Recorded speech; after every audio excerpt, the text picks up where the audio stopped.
ملک مرحلہ وار 8 فروری کے عام انتخابات کی طرف بڑھ رہا ہے۔ ریٹرننگ آفیسرز کی جانب سے امیدواروں کے کاغذات نامزدگی منظور یا مسترد کیے جانے کے فیصلے اب مختلف شہروں میں قائم ٹرائبونلز میں زیر سماعت ہیں، جہاں سے پاکستان تحریک انصاف کے رہنماؤں کو، کارکنوں کو، ان کے امیدواروں کو دھڑا دھڑ ریلیف مل رہا ہے اور ان کے مسترد کردہ کاغذات نامزدگی منظور ہو رہے ہیں۔ گویا پی ٹی آئی کے لیے الیکشن کے کچھ دروازے کھل رہے ہیں اور اس کے ساتھ پی ٹی آئی مخالف سیاسی جماعتوں میں کھلبلی کے آثار ہیں۔ دوسری جانب ٹرائبونلز کے ہائی کورٹ ججز ریٹرننگ آفیسرز کی اہلیت اور الیکشن کمیشن کی جانب سے ان کو دی گئی تربیت پر سوال بھی اٹھا رہے ہیں۔ الیکشن کمیشن کے اعداد و شمار کے مطابق قومی اسمبلی اور چاروں صوبائی اسمبلیز کے 3240 امیدواروں کے کاغذات نامزدگی مسترد کیے گئے، جن پر ہائی کورٹس کے 26 جج صاحبان پر مشتمل الیکشن ٹرائبونلز نے اگلے 7 روز میں سماعت کر کے فیصلے کرنے کے وہ پابند ہیں۔ سابق chairman P T I barrister Gohar Khan کے مطابق مجموعی طور پر پارٹی کے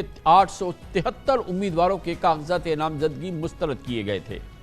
آج کسی بھی ٹرائبونل سے کسی امیدوار کی کاغذات نامزدگی کے خلاف اپیل مسترد ہونے کی خبر نہیں آئی۔ عمران خان کے نے 122 سے کاغذات مسترد ہونے کی اپیل کی سماعت کل ہوگی۔ البتہ شاہ محمود قریشی، حلیم عادل شیخ، فردوس شمیم نقوی، زلفی بخاری، راجہ بشارت، سلمان اکرم راجہ، عاطف خان سمیت پی ٹی آئی کے درجنوں امیدواروں کے کاغذات نامزدگی منظور کر لیے گئے ہیں۔ اس کے علاوہ فواد چودھری بھی اب انتخاب میں حصہ لے سکیں گے۔ اسلام آباد ٹرائبونل نے شعیب شاہین کے کاغذات نامزدگی مسترد کیے جانے کا آر او فیصلہ کردم کر دیا، جبکہ ارباب محمد طاہر نے سماعت کے دوران کہا کہ آر او صاحب معمولی اعتراضات پر آپ کو اسی وقت کنفرنٹ کرنا چاہیے تھا۔ جسٹس ارباب محمد طاہر نے ریمارکس دیے کہ الیکشن کمیشن نے آر اوز کو باقاعدہ معاونت فراہم نہیں کی۔ الیکشن کمیشن کے وکیل نے جواب دیا کہ آر اوز کو پہلے تربیت فراہم کی گئی تھی، جس پر جسٹس ارباب محمد طاہر نے کہا کہ تربیت تو فراہم کی گئی لیکن پورا قانون نہیں پڑھایا گیا۔ اسی طرح سندھ میں جسٹس قادم حسین تینیوں پر مشتمل ٹرائبونل نے ریٹرننگ آفیسرز پر غیر ضروری طور پر کاغذات نامزدگی مسترد کرنے پر برہمی کا اظہار کرتے ہوئے ریمارک دیے کہ جو آر اوز اس قسم کے فیصلے کریں گے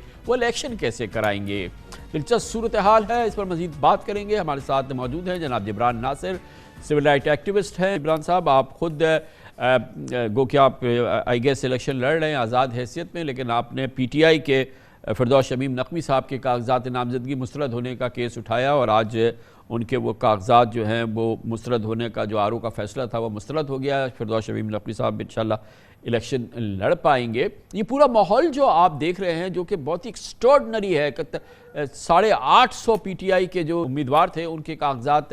مسترد ہوئے، مگر اسی طرح سے بڑا ایکسٹراڈنری یہ معاملہ ہے کہ جب یہ ٹرائبونلز میں گئے یہ آر اوز کے تمام فیصلے جو ہیں وہ ٹرائبونلز نے مسترد کر دیے۔ ایک بہت ہی غیر معمولی کیفیت ہے۔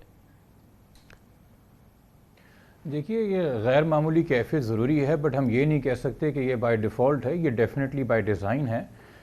9 مئی کے دلخراش جو واقعات ہوئے تھے قابل مذمت، یقینی طور پہ ملک کے اندر ایسے حالات معاملات نہیں ہونے چاہیے، اور اگر اس کے اندر ریاست کو لگتا ہے یا اداروں کو لگتا ہے یا عدالتوں کو لگتا ہے کہ کسی جماعت کی مخصوص لیڈرشپ اگر شامل بھی تھی تو آپ یہ نہیں کر سکتے کہ اس کی سزا اس جماعت کے ہر ایک اراکین کو دی جائے کہ جس کے اوپر اگر کوئی پرچہ نہیں بھی ہے یا اگر ہم نے پرچہ کر دیا مگر کوئی ثبوت نہیں ملا تو یقینی طور پہ یہ ہم نے ضروری بنانا ہے کہ اس کو سیاست سے ہر لحاظ سے ہر طریقے سے دور رکھا جائے۔ مگر ہمیں انفارچونیٹلی ہوتا یہی نظر آ رہا ہے کہ جب یہ بات ہو رہی ہے بالخصوص پی ٹی آئی کی جانب سے کہ فارمر وفاقی کابینہ ہو یا صوبائی کابینہ ہو یا جو پارٹی کے چیدہ بانی ممبران ہیں، لیڈران ہیں، جو سامنے ایک فرنٹ فیس ہوتے ہیں، عوام سے ایک رابطہ قائم کرتے ہیں، ان کے نامینیشن سے ریجیکٹ کیے جا رہے ہیں، اور یقینی طور پہ جو ایک یہ میلفائڈے تھی آر اوز کی جانب سے ان پیپرز کو ریجیکٹ کرنے میں وہ ایکسپوز ہوئی ہے کہ کم و بیش تمام تر اعتراضات جو آر اوز نے لگائے تھے وہ رد کر کے تمام تر امیدوار کے نامینیشن فارمز آلموسٹ ایکسیپٹ کر لیے گئے ہیں۔ مگر انفارچونیٹلی کل کو ووٹنگ کروانے کے لیے اور ووٹنگ سے پہلے جو کیمپین کے دوران کنڈکٹ ہوتا ہے، آپ کو جو مختلف این او سیز ملتی ہیں، آپ کے اپوننٹس آپ کے خلاف کوئی شکایت کرتے ہیں یا آپ کو اپنے کسی اپوننٹ سے شکایت ہوتی ہے، اور پھر جو الیکشن کے فارمز نکلنے ہیں، پولنگ کے دن جو عملہ آنا ہے، ووٹ کاسٹ ہونا ہے، ووٹ کی گنتی ہونی ہے، اس کی فائنلائزیشن ہونی ہے، کہ تمام کے تمام اسی آر او نے کرنی ہے، جس پہ میرے خیال میں پاکستان کی ایک جو 3 بڑی جماعتیں ہیں ان میں سے ایک بڑی جماعت آلریڈی عدم اعتماد کا ایک اظہار کر چکی ہے، اور وہ غیر ضروری عدم اعتماد کا اظہار نہیں ہے، ان کے پاس ٹھوس وجوہات ہیں۔ تو اگر کسی بھی حلقے کی یہ خواہش تھی، کسی طبقے کی یہ خواہش تھی کہ اس ملک میں الیکشن ملتوی ہوں تو اس کا بڑا اچھا طریقہ یہ ہے کہ الیکشن ہونے سے پہلے اس ایکسرسائز کو اتنا متنازع بنا دیا جائے کہ تمام پارٹیاں جو ہیں اس کے اوپر عدم اعتماد کا اظہار کر دیں، اور ہمیں اسی طرف کہانی انفارچونیٹلی جاتے ہوئے نظر آ رہی ہے، جبکہ ملک جو ہے متحمل نہیں ہو سکتا مگر اس کے مزید ساتھ ڈیموکریٹک پروسیس کو ڈیلے کرنے پہلے کا۔ تو یہ آپ مجھے بتائیے کہ آپ کا تجربہ کیا کہہ رہا ہے کہ جو پیپرز ریجیکٹ ہوئے ہیں یہ ایک کوارڈینیٹڈ ایفرٹ تھی، یہ ایک آر او کا اپنا انفرادی فیصلہ بنیاد، چاہے اس کا وہ بعد میں اسٹرائک ڈاؤن کر دیا ٹرائبونل نے، لیکن یہ کیا اس کی کوئی مثال موجود ہے یا اس کی کوئی شواہد موجود ہے کہ یہ ایک کوارڈینیٹڈ ایفرٹ تھی اور یہ ایک منصوبے کے تحت سارے کاغذات مسترد کیے گئے؟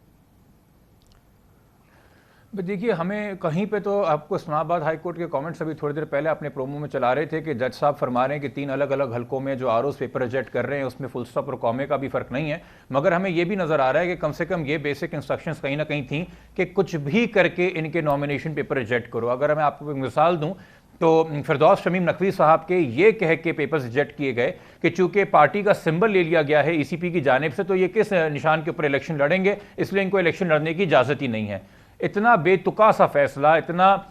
بغیر کسی منطق کے اور قانون کے اس کے پریمس میں ڈیپ روٹڈ نہیں تھا یہ فیصلہ، اپنی طرف سے اخذ کر کے، تو یعنی کہ یہ جو عملہ سارا آر او کا تھا جس کی ٹریننگ پہ آپ کو پتا ہے بڑا شور مچایا گیا تھا، جب پشاور ہائی کورٹ نے ایک نوٹیفیکیشن سسپینڈ کیا تھا، بلکہ لاہور ہائی کورٹ نے، تو بڑا شو کوز بھی ہوا تھا سپریم کورٹ کی جانب سے اور بڑی بات کی گئی تھی کہ سر ٹریننگ رک گئی، اگر ٹریننگ نہیں ہوگی تو الیکشن کیسے ہوں گے، یہ ٹریننگ بڑی ضروری ہے۔ تو یہ تو پھر ساری ذمہ داری سکندر سلطان راجہ صاحب نے اپنے سر پہ لی ہے، کیونکہ یہ ان کے ٹرین شدہ آر اوز ہیں، اور اگر ان کو یہی نہیں پتا کہ آرٹیکل 63 کیا کہتا ہے، آرٹیکل 62 کیا کہتا ہے، اور الیکشنز ایکٹ 2017 کا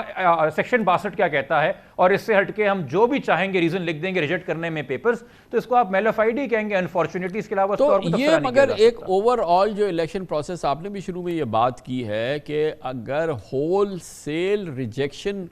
ہو گئی تمام کاغذات نامزدگی کی ایک پی ٹی آئی کے بڑے حلقے کی، اور پھر اس کو اسٹرائک ڈاؤن کیا ایپلیٹ ٹرائبونل نے اتنے بڑے انداز میں، تو یہ جو پوری فوج ہے کھڑی ہوئی ہے، معاف کیجیے گا جو لفظ میں استعمال کر رہا ہوں، جو آر اوز کی یہ جو تیار کی، جس کی تربیت کی ہے الیکشن کمیشن نے، یہ ان کی جو ان کا جو رزلٹ سامنے آیا ہے یہ تو بہت ہی بڑے خطرے کی نشاندہی کر رہا ہے، جیسے کہ آپ نے خود عرض کیا کہ اس میں تو ابھی کئی مراحل ہیں جہاں پہ آر اوز کا امتحان ہونا ہے، اور یہ پہلے امتحان میں بری طرح سے فیل ہو گئے۔ دیکھیے میں نے آپ سے پہلے ہی کہا کہ اگر پاکستان کی 3 بڑی جماعتوں میں سے ایک بڑی جماعت اس طرح عدم اظہار کرے گی عدم اعتماد کا، اور بعد میں الیکشن کے جاتے ہوئے ان کو مسائل بھی پیش ہوں گے، اور اوپر سے دیکھیے سیکیورٹی کرائسس ملک میں اپنی جگہ ہے، ہم اس سے بھی منہ نہیں پھیر سکتے، وہ اپنی جگہ ایک تلخ حقیقت ہے، مگر سیکیورٹی کرائسس 2018 اور 13 اور 2008 میں خاص طور پہ بے نظیر بھٹو صاحبہ کی شہادت کے بعد اس وقت جس ملک دور سے ملک گزرا تھا وہ زیادہ تھے، مگر اب یہ دیکھ لیجئے کہ سینٹ کے اندر ایک صاحب آج کھڑے ہو جاتے ہیں اور ریزولوشن پاس کر دیتے ہیں، اور پھر باقی سارے سینیٹرز کو ریزولوشن کے پاس ہونے کے بعد خیال آتا ہے کہ نہیں جی الیکشن تو ٹائم پہ ہونے چاہیے، ایسی کوئی بات کوئی نہ کرے۔ تو یہ تمام تر کوششیں کئی طریقے سے کی جا رہی ہیں کہ جو الیکشن میں حصہ لے رہے ہیں وہ بھی بد دل ہو جائیں، جو الیکشن کروا رہے ہیں ان کی بھی کریڈیبلٹی ہٹ ہو جائے، اور جو الیکشن وقت پہ کروانا چاہ رہے تھے یعنی کہ جیسے کہ سپریم کورٹ، ان کو اتنا مجبور کر دیا جائے کہ ان کو بھی کوئی اور راہ نظر نہ آئے اور کوئی اس طریقے سے کوئی ڈیلے پروسیس لیا جائے۔ میں خلاف الیکشن پی ٹی آئی کے 2 الیکشن لڑ چکا ہوں، اب تیسرا الیکشن بطور آزاد لڑنے جا رہا ہوں، مگر مجھے ایک حقیقی الیکشن میں حصہ لینا ہے، مجھے شکست سے کوئی خوف نہیں ہے، میں کتنے بھی بے تحاشا ووٹوں سے ہاروں، مجھے اس بات کی خوشی ہوگی کہ میرے ایک حلقے کے ہر ووٹر کو، چاہے وہ تحریک انصاف کا تھا، پیپلز پارٹی کا تھا، نون لیگ کا تھا، تحریک لبیک کا تھا، جماعت اسلامی کا تھا، ایم کیو ایم کا تھا، جماعت علماء اسلام فے کا تھا، یا کسی آزاد امیدوار کا ووٹر تھا، اس کو اپنا نمائندہ بھی ملا، اس کو اپنا نمائندہ کیمپین کرتے ہوئے بغیر خوف و خطر بھی نظر آیا،